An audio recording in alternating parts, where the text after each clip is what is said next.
Don't feel sorry. I'm blessed, like I said in the letter. I've been blessed to have a short career here, but a great career here, and one that's only beginning, hopefully.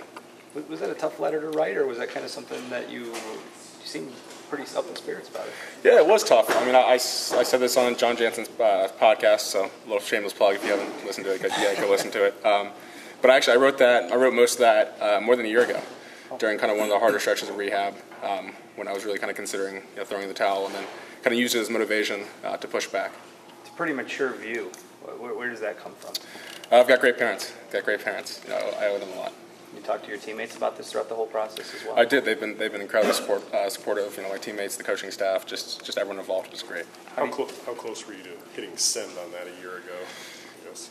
Got to some points. There were some days where it was tough. There were some kind of secondary things that popped up, not related to the original knee, and it was tough. I mean, I'm not gonna lie, there were certainly days where it seemed like it was the easier option and the better option at the time. During I was listening to the Attack Each Day podcast, and you were on there. Harbaugh said that it's one of his biggest regrets, one of the poorest coaching decisions was with the knee brace thing being optional, and that he obviously feels bad. Was there? I'm not saying resentment in a bad, but was there any how does that feel though? Listening to him tell that story, and you're sitting there, you guys are on the podcast. I mean, what type of feelings are running through you? Yeah, I mean, I certainly appreciate his feelings about it, but I don't have any resentment towards him, obviously, or towards anyone involved in the situation. I mean, it's a freak accident. That's why they're called freak accidents. And if I'd been wearing a knee brace, it certainly would have lessened the severity. But what's to say I wouldn't have gotten in a car accident the next day? I mean, it's just there's so many things you can't control in life that it's just unfortunate. It was my day. Grant, when did you in camp? I know you were conditioning everything else. When did it finally click for you to say, okay, this? Yeah. So I mean, ultimately, we were at the point where it was. Kind of looking me right in the face, and it was, all right, do you want to go transition to the field and start practicing when camp breaks? It was that kind of that junction point, and so all my doctors met, and I asked them, my question to them was, if something was to go wrong, what is our plan B? What is our out plan? What are we going to do to help fix everything? And unfortunately, the answer was because of the kind of fragile and tenuous nature of vascular grafts, and because of all the the totality of the injury, it's possible that there isn't a good fix, and that it was possible that if there was, or not possible, it was likely if there was injury to that vascular graft, it was going to be a salvage operation, involving amputating my leg. So, just having conversations with my parents and the rest of my family, just wasn't a risk I was willing to accept, and ultimately it was the right decision to me. Did you guys have that conversation like last week or earlier in camp? Over the last few weeks, I'll say, over the last few weeks. What's next? Be here for a couple of years, get my grad degree. Hopefully contribute on the coaching staff as a student coach, working with the tight ends, and kind of go from there. See if the coaching bug bites me. You half jokingly threw your resume out there on Twitter that said that you were looking for a job. Did you get people? I did. It's incredible. It's like you said. I was pretty, definitely in jest, but it's incredible how many people reached out, willing to help me or put me in contact with people. How much does that lift your spirits about this whole thing? I mean, it's just incredible. I mean, you had, when I looked at the last, I think it's close to 1,000 people had commented, and all just incredibly supportive, and it really shows you how incredible, not only Michigan is, but college football in general.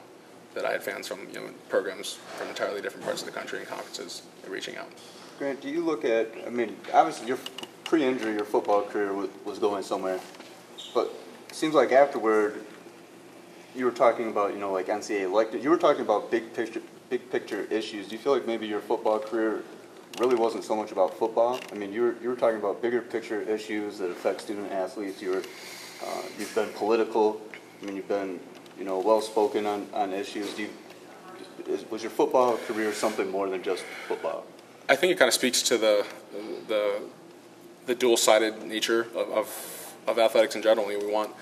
We want our athletes to be role models, but we also want them to be seen and not heard. And I think having that injury kind of gave me the freedom where I wasn't as concerned about is an NFL team going to be concerned about this guy has opinions, or are college fans going to be concerned that this guy's opinionated one way or another. This guy goes after things that he thinks are unjust in terms of the NCAA. So I think it did give me some freedom that I wasn't as concerned about speaking my mind. How much thought? Because I mean, you've called out false media reports. You've called out a lot of things. I mean, how much thought did you put in going into it, knowing that you do kind of have, you're speaking from within, you do have kind of a experience and influence a lot of people don't have.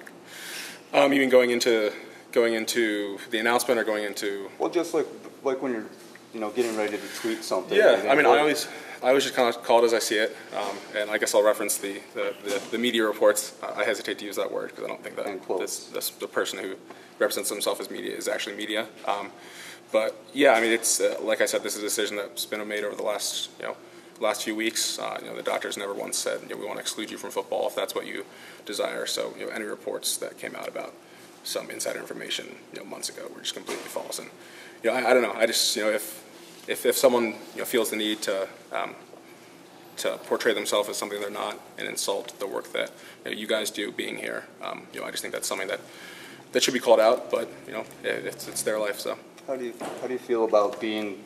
People are going to know you probably. They'll remember your football career, but for the most part, I think a lot of people are going to remember you for what you said about college football and the way that you carried yourself. Are you okay with being remembered in college football for not being a college football player? Yeah, I mean, I think anytime you can leave an impact on a place, that's a great thing, and that's certainly what I'm trying to do, and trying to leave Michigan a tiny bit better than it was when I got here. Like we've all said, I wasn't on the field for very long, so obviously didn't have a chance to leave a legacy on the field. So just kind of trying to do anything I possibly can to contribute to the team and this university as a whole. Grant, go ahead. What's the long-term prognosis for you? Are you going to continue to rehab? So I'll continue to rehab, but I'm completely healthy. Able to run. I don't have any physical limitations, which was ultimately what was the driving factor of the decision. It was at the point where I'm completely healthy. And like I said in the letter, I'll have a completely functional life, and I just wasn't ready to risk that. Even as there's nothing more I want in the world to be back in the field, but it just ultimately when when the decision was looking me in the face and I had to think rationally for the first time, kind of in the whole process, it just wasn't something I was comfortable with. Grant, whenever we see you, you're always very positive and clear-headed, and you mentioned that a year ago you wrote some of that, and then some of the harder days maybe you would have sent it. I mean, how much did you grow or change throughout this? And maybe I don't want to make it think back to difficult points, but I mean, how difficult was some of that stuff? Yeah, I mean, it was incredibly difficult. I mean, there were days where you just wanted to give up and you were just angry. And I've said this previously. I mean, it was tough. Days when you kind of sat there and thought, why me? What did I do to deserve this? And all kind of things that you could would be logical things to think whenever you have a traumatic injury or an illness or anything. Anything that's kind of negative in your life. But ultimately, I was able to rely on my family and gain inspiration from people like Larry Proud and now Coach Palaki, and just so many people that are going through hardships in their own respective lives and continue to push forward. So you talked about looking ahead, playing with kids in the yard, stuff like that. How important is that to you? And had you thought much about that kind of life? Yeah, I mean, it's ultimately the most important thing, and like I said, that's why I made the decision. It's funny because throughout the whole process, I was kind of the sole focus was football, and it was kind of just thinking about it in the abstract, if I can say that. So when it actually came time to make a decision, and it was more looking at it from I guess more based in reality, or looking at the actual consequences or potential consequences of returning to play, that's when it kind of I had to start to think really hard and think really deeply about is this the best option for me and my family. How far have the other tackles come from what you've seen in practice? It's been incredible, the growth all around. From the older guys like John and Jawan, and younger guys like James and Jalen Mayfield. They're all coming along really incredibly, and I'm going to be happy to watch them this year. And I think they're in even better hands than they were back in 2016. Grant, often when you see athletes announce to retire, there's a lot of tears, there's a lot of emotion. Because you've dealt with this over the better part of 2 years, does that eliminate that, or did you go through that? I mean, it was certainly tough. I mean, it's I said in the letter, writing that was the hardest thing I've ever done, and that was true. I mean, there were certainly days in rehab that were just incredibly difficult, but I don't want to say. I mean, that was just.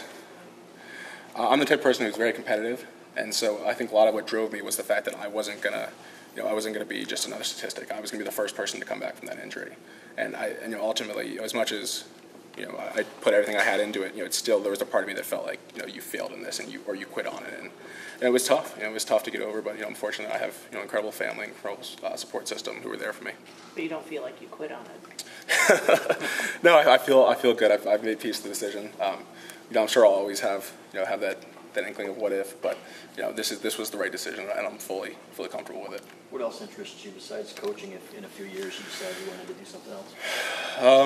Really interested in some charity work, nonprofit work. I've been fortunate to get involved in, on the surface with a lot of great organizations like Team Impact and like the Chad Tuff Foundation. So I'd love to get into deeper into that type of work if that's ultimately what ends up happening. What master's program are you in? I'm going to school, getting my master's degree in public policy from the Ford School.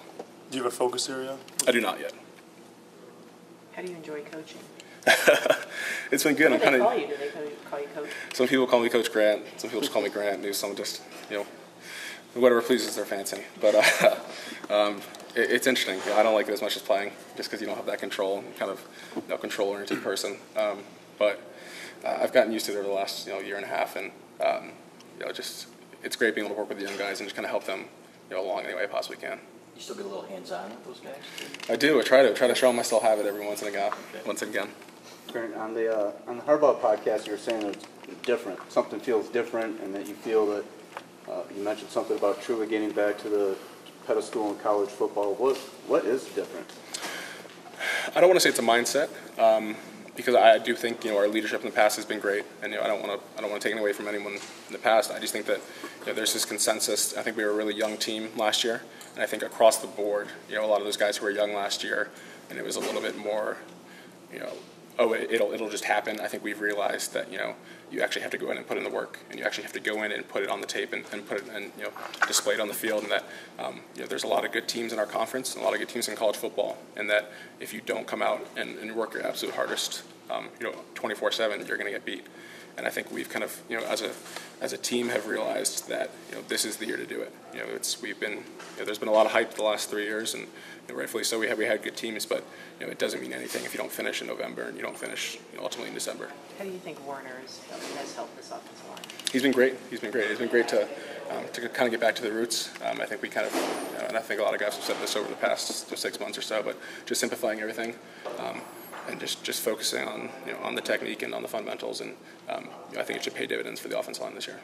Is it bittersweet? I mean, you're saying you see all this change and everything, and a lot of optimism heading into this year. Is it bittersweet? You're seeing this and you can't play.